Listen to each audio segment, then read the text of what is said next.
Tutiri ako sinanke. Kahit na sobre, Tapos na yung mga bayad na ng utang kunti. Wala ka lang matitira sa akin. Matira siguro sa akin ng usad taon. Paano ako makatubos ng last na to? Ayos na yan. eh, kasi ka, ang pinali niya ngayon.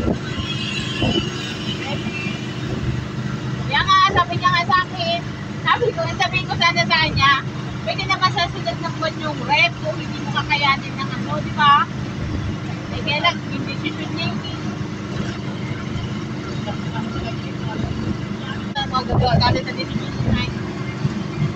Sabi ko. Sabi ko sa kanya, pag sa kung may nakuha ko sa PCS, hindi ko naman nawasin sa kanya dahil Oo, pwede man. gusto niya nga yung malaki pa. Ikaw pala kasi ikaw marami.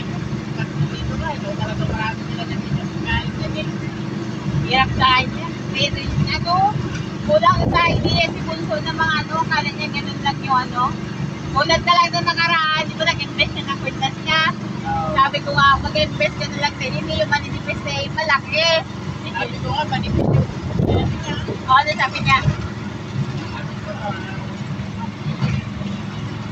Kasi kung sa akin lang din naman, talaga kung mag-invest ako, yung naghahalaga ng 30, para, oo, malalaki na siya. Kaya alam mo naman yung pagkain natin dami ng buwan. Kaya nga, sugod na sugod. Tapos mamaya sabi niyo, wala na siyang pera.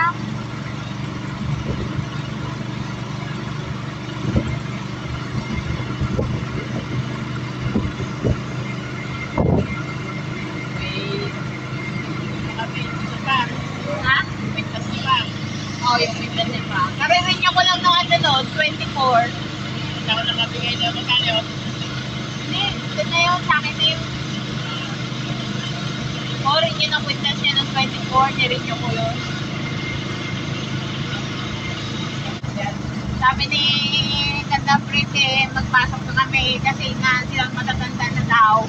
Yung sabi naman daw yun na magpasok na ng magiging kapalit. Joey, di magagawayak ng taniman bukas? Ay, talaga na. Sabi ni Angel eh, kasi may magasobra kay Angel eh, magdol. Ako ito nga si, Pagnet. Wala pa. Di ba, handa niya lang din yung mga taniman niya. Pero kung alam lang daw ni Angel na madaming punta sa Bayot Mod, yung kay Noel, natapos daw yung kay Mates. Hindi niya alam eh. Dami daw sobra ni Noel. Hindi, wala pa. Sana yun, wala na. Wala na siguro eh. Eh yung punta daw niya sa Magpay, sobra daw yun.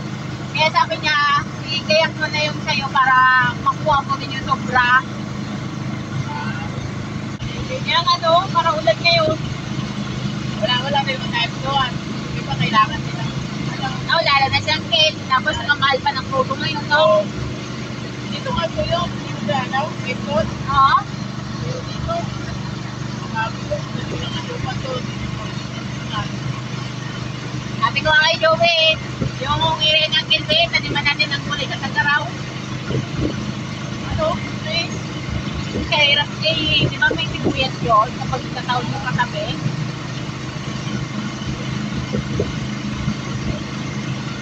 Pero kung hindi ako magbabayad yan, kitbutol na yan. Tubos ko na sana lahat ng alas ngayon. Kasi yung pagsabit natin si Kuya Skin, dati kung na dapat na punta doon eh. Eh di ba, ang pera ko yung nasa Cagayan. Dito lang inisay. Wala nga eh.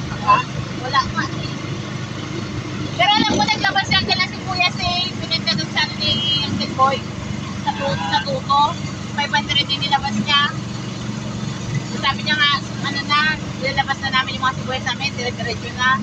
Alam mo, nabigil ko dyan ng tulungan niya sa 1-2-1-1. 1-1 daw. Tulugan. Eh, tagalin mo naman yung 240 nun eh. Di ba, may storage ko yun? Maganda nga sana kung linis yung 1-1. Kahit yung 1,000 nilang kamo.